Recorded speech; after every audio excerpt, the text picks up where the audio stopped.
And here we go.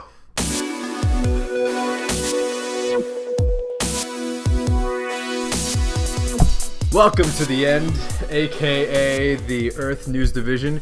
I am one of your hosts, Marcus. This is Kevin. He sits beside me.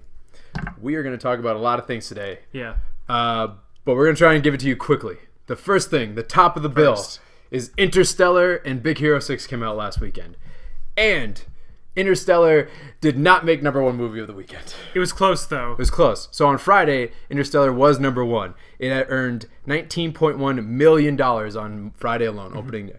Big Hero 6 had come in second with $15.8 million. So, it was about $3 million difference. Yeah. That's pretty close. But by the end of the weekend, they had swapped. So Big Hero 6 was now number one. Interstellar was number two. Big Hero 6 earned $56.2 million, which is about on par with what Wreck-It Ralph made, which was last year. And then Interstellar opened up in second with, what was it? I don't remember, Kevin. $52.1 million, which is less than what Inception did at $62.7 on its opening weekend. So not as many people are as hype about Interstellar, apparently, as Inception.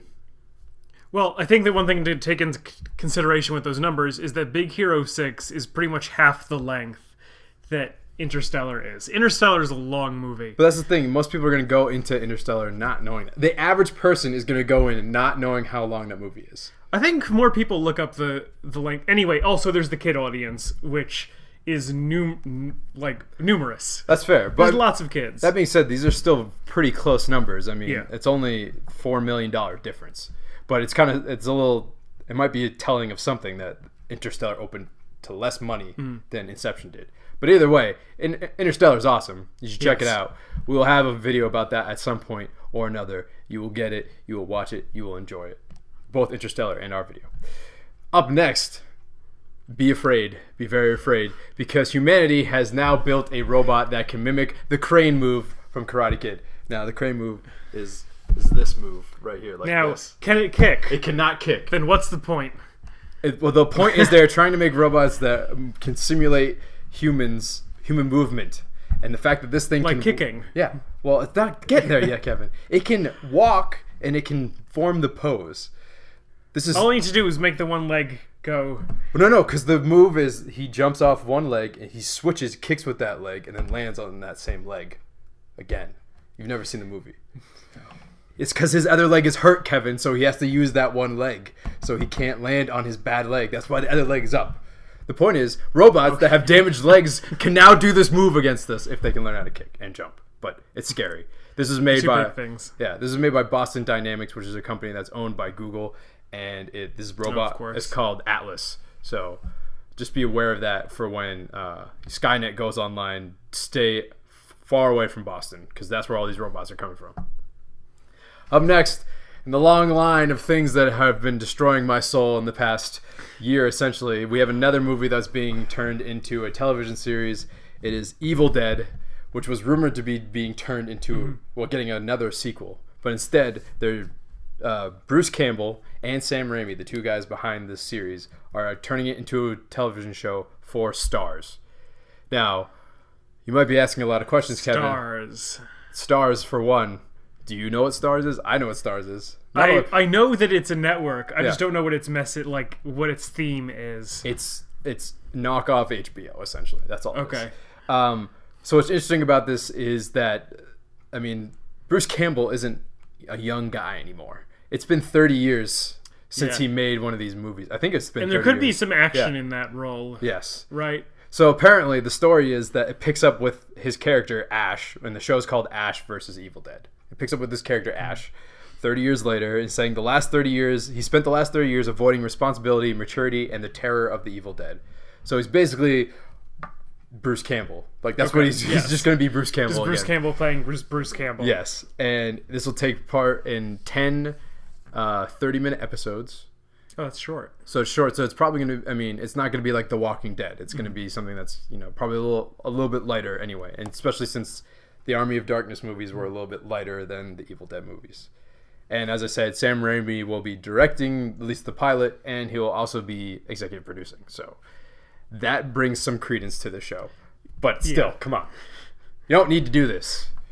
Just stop. Bruce Campbell. They're going to keep going. Take a vacation. Do something else. Oh, because there is the chance of it being so popular they make more seasons. Now it's funny that you said they're gonna keep going, Kevin, because Toy Story is gonna keep going. Stop. Toy Story 4. It's okay where it is. Toy Story 4 has been announced, and it has a release date already. No, the release date is June 16th, 2017. So you got Pixar. You got 2.5 years, Kevin, before you can start weeping openly in the theater again with lots of kids around you. Never mind. Toy Story 3 ended the story. Yeah, so it ended the story, but there's also been these 2 offshoot stories that have come out since then. The Toy Story of Terror, and there's another holiday special. Yeah, they're special. They don't count. Well, too bad, Kevin, because you might be thinking, well, Disney clearly just wants money, and the shareholders just clearly want money. That's not the case here. Apparently, director John Lasseter has actually come up, and his crew, the Toy Story crew, have come up with a decent story, a story that they believe in, and that's why they were going to pursue it. This is what he said. He said, "We don't want to do anything with them unless it loves up.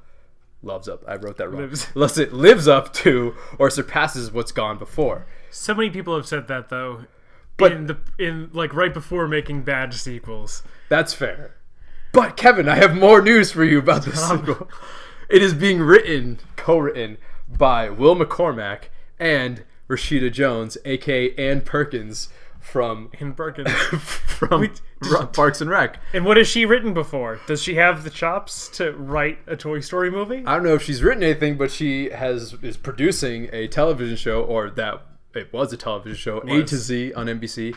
It has since been canceled, but they're allowing the season to run its course. But she's E.N.D. Perkins, so there's hope there. There's hope there, Kevin. I don't know. Not really. I think there's hope. Whatever. We have 2.5 years. There is 8 Marvel movies coming out before then, so you can, rest assured. Get distracted before then. Be distracted. But you know what else is distracting? Cool T-shirts. You can buy some over at outerspacetv.spreadshirt.com and help support the show. You can also like and comment on this video. That helps support the show. There's one more very crucial thing that you can do to help support the show. Kevin, what's that? Watch some of our older videos right over here. Yeah. The extra views help. Yes. You can also hit the subscribe button. That's really what I wanted him to say. But he didn't pick up on that cue. That's my bad. I understand that now. But thank you for watching, and we'll see you out there. Thanks.